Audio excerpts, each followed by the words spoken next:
now is ash-shakwa. Ash-shakwa. When you make your complaint, then make it only to Allah. Do not complain to the people. Because once again, when you start complaining to the people, this now is a type of attachment to the people. In the same way that when you start asking and begging and, expecting from the people that they should give to you and help you and feed you and clothe you and so on and so forth, this again is a type of attachment, your heart's attachment to the people, which again takes away from your enslavement to Allah Azza wa Jal. So this now is like another level, another half of the whole picture, which is the issue of complaint. And so that's why Shaykh al-Islam Ibn Taymiyyah says, فَلَهُ أَن يَسْأَلَ اللَّهِ وَإِلَيْهِ يَشْتَكِي. So it is upon the servant to ask from Allah for his needs and to then complain to Allah only for whatever hardships and harms and difficulties that come his way. And the excellent example in this respect, the most excellent example in this respect from the Quran is the example of Ya'qub alayhi salam, because he said, Ya'qub alayhi salam, he said, قال إنما أشكو بثي وحزني إلى الله. He said, indeed, I complain of my, he complained of his difficulty and his grief to Allah. إنما أشكو بثي وحزني إلى الله, as occurs in Surah Yusuf. And so, as Shaykh al-Fawzan goes on to comment upon this, he says that, commenting upon this passage, he says that a person is in need of his Lord because he is the faqir, he is the needy person. Ya ayyuhan nas, antumul fuqara ila Allah, wallahu huwal ghaniyul hamid. O mankind, you are needy of Allah, and Allah is the one who is free of need, worthy of all praise. So a person is faqir, he is in need of Allah, and he is in need of the one who is going to aid him, and that can only be Allah Azza wa Jal. That can only be Allah Azza wa Jal. And so here, also in the issue of complaint, we see that Ya'qub alayhi salam, we know that he was in grief because, in his knowledge, he'd lost one son, and then he lost another one because he was, held captive in Egypt. And so the grief that he had, what did he say? قَالَ إِنَّمَا أَشْكُو بَثِي وَحُزْنِي إِلَى اللَّهِ. Right, so on top of being patient, he also complained only to Allah, not to the creation. He did not complain to the creation. Right? And so, as we shall see, there is no contradiction between complaining only to Allah whilst at the same time being patient upon the calamity. Both of these things are, to complain to Allah is something that is permissible, and it does not clash with having patience. So then, Shaykh al-Islam Ibn Taymiyyah rahimahullah, he says how in the Quran, Wallahu ta'ala dhakara fil Quran, الحجر الجميل والصفح الجميل والصبر الجميل. So in the Quran, Allah Azza wa Jal has mentioned three things. He's mentioned al-hajr al-jamil, which is when you have a beautiful, when you leave someone or something, you make hajr, you abandon it, you leave it, and you do it in a beautiful way. And likewise, when you pardon someone, and you do it in a beautiful way. And thirdly, when you have patience, as-sabr, and you do it in a beautiful way. Right? What do each of these three things mean? Because these three things have all been mentioned in the Quran. What is a beautiful emigration? What is a beautiful forgiveness? And what is a beautiful patience? What are each of these things? Ibn Taymiyyah rahimahullah goes on to explain. He said that it has been said, الحجر الجميل إن الحجر الجميل هو حجر بلا أذى بلا أذى. So when you leave someone, when you leave someone or you abandon someone, and you do so in a beautiful way, you do it in a way where you do not harm, you do not bring, you do not cause harm, but you leave that person or that thing. So for example, let's give an illustration. A man, he abandons his wife in the home because he's upset with her for a valid reason amongst the valid Sharia reasons that he's allowed to leave his make hajr of his wife in the home, and he does so without doing any harm. Though he doesn't cause any harm, but he does so in a beautiful way, right? He does it in a beautiful way, right? So this is what the meaning is here, that when you make hajr, you do it in a beautiful way without inflicting any harm or doing any type of oppression. And then he says, وَصَفْحَ الْجَمِيلِ is like the beautiful pardoning. When you pardon someone, it means that you pardon someone but without criticizing them and finding fault with them. Because if you criticize and find fault for what they've done, then really you are not really forgiving them or pardoning them. So the beautiful pardon is the one where you pardon them and you do not criticize them or rebuke them or anything like this, because now this is like it's a type of, you are nullifying or you are compromising your forgiveness of them, right? You are harming it, you are damaging it. Rather, the beautiful type of forgiveness is that you forgive whatever was done and you do not start criticizing and rebuking, and because it kind of contradicts the whole notion and the whole spirit of forgiveness. So this is what is called the beautiful forgiveness. And then the third thing, as-sabrul jameel. As-sabrul jameel, what is the beautiful patience? It is the patience in which you do not complain to anyone. You do not complain to any of the creation, right? This is the beautiful patience.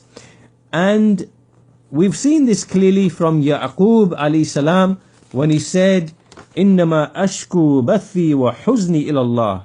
Indeed, I make my complaint of my grief and my issue here to Allah, only to Allah. And likewise, it is related about Imam Ahmad bin Hanbal, rahimahullah ta'ala, when he was ill, when Imam Ahmad was ill, it was mentioned to him that Tawus, one of the early Salaf, that he would dislike that an ill person starts making these noises. When you are ill and you make this groaning and moaning, and you make the sound of the pain and whatever else, that Tawus used to dislike this. And so when Imam Ahmad heard of this, then Imam Ahmad never ever made a noise after that ever again, until the day that he died. Right? Why is this? Because it's kind of like a type of moaning. You are complaining to the creation by making these sounds of pain, by moaning and groaning about the pain. This is a type of complaint to those people around you, to the creation. So all of this is undesirable. You don't complain, you don't moan to the creation, you don't bring your complaints to the creation. But if you want to bring a complaint and you want to, then you do it only to Allah Azza wa Jal. So this is why Ibn Taymiyyah rahimahullah, he says, وَأَمَّا الشَّكْوَى إِلَى الْخَالِقِ فَلَا تُنَافِي الصَّبْرَ الْجَمِيلِ فَإِنَّ يَعْقُوبَ قَالَ فَصَبْرٌ جَمِيلٌ وَقَالَ إِنَّمَا أَشْكُو بَثِّي وَحُزْنِي إِلَى اللَّهِ. So he says that as for complaining to the Creator, then this does not clash and does not invalidate as-sabrul jameel. So you can have beautiful patience You can have beautiful patience. And because Yaqub alayhi salam, what did he say? Yaqub alayhi salam, he is the one who said, at the beginning of Surah Yusuf, he said, فَصَبْرٌ جَمِيلٌ فَصَبْرٌ جَمِيلٌ. Right? This occurs at the beginning of Surah Yusuf, verse number 18. And then later on, towards the end of the chapter, when we go through all of the story, and he's filled with grief about his sons, he then says, إِنَّمَا أَشْكُو بَثِّي وَحُزْنِي إِلَى اللَّهِ. He says, I complain, of this issue and of my grief to Allah. So here there is no contradiction. Why?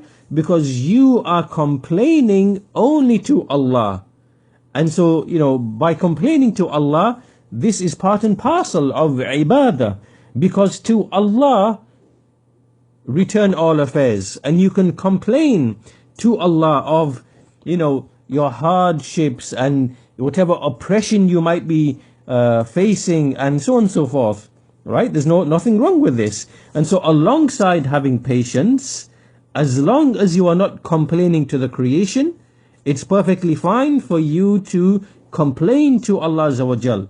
And in this does not harm your patience whatsoever, and it is still beautiful patience. Right? Beautiful patience is that you do not complain to the creation, and you remain patient, right? Without complaining to the creation. And you are free to complain to Allah Azza wa Jal. This would not affect the patience. And likewise, Ibn Taymiyyah mentions how Umar bin al-Khattab, radiyallahu anhu, that whenever he used to read this chapter, this surah from the Quran, when he would read Surah Yunus and Surah Yusuf and Surah Al-Nahl in his prayer, in the Fajr prayer, he would, whenever he passed by this particular statement of Yaqub alayhi salam, he would start crying, and his crying could be heard from the very last row.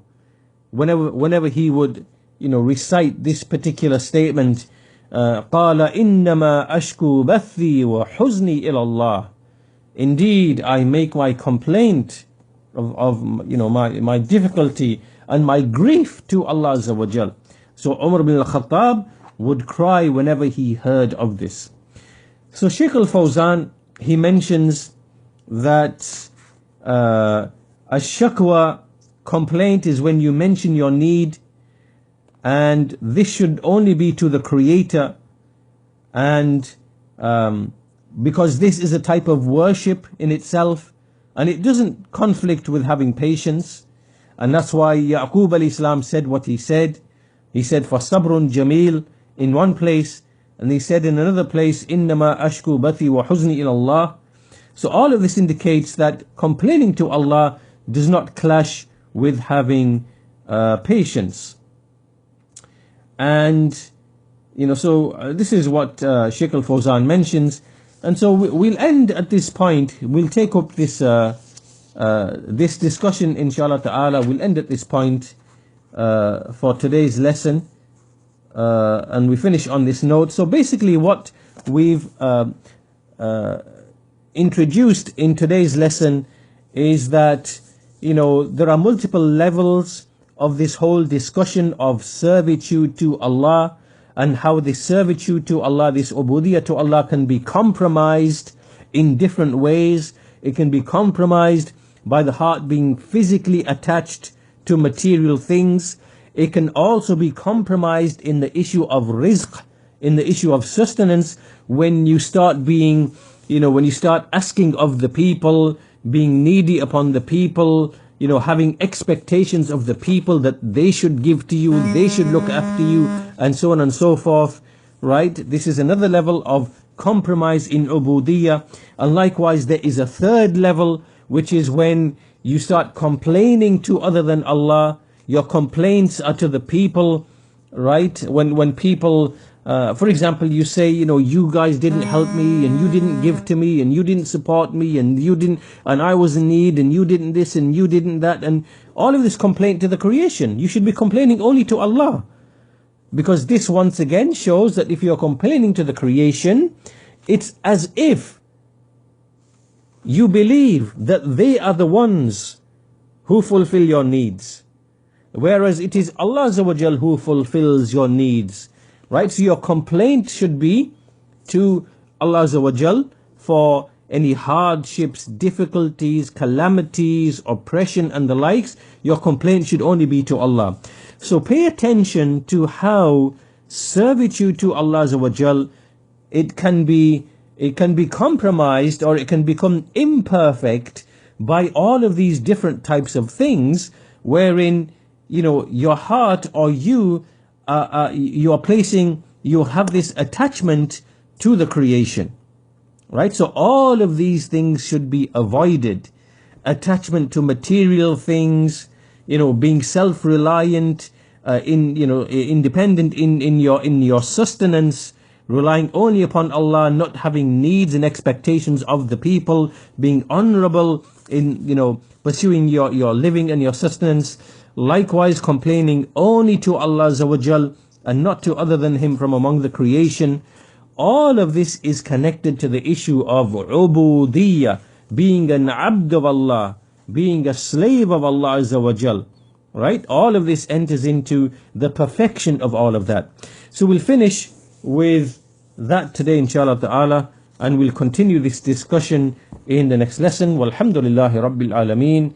Wa sallallahu ala nabiyyina Muhammad wa ala alihi wa sahbihi ajma'in.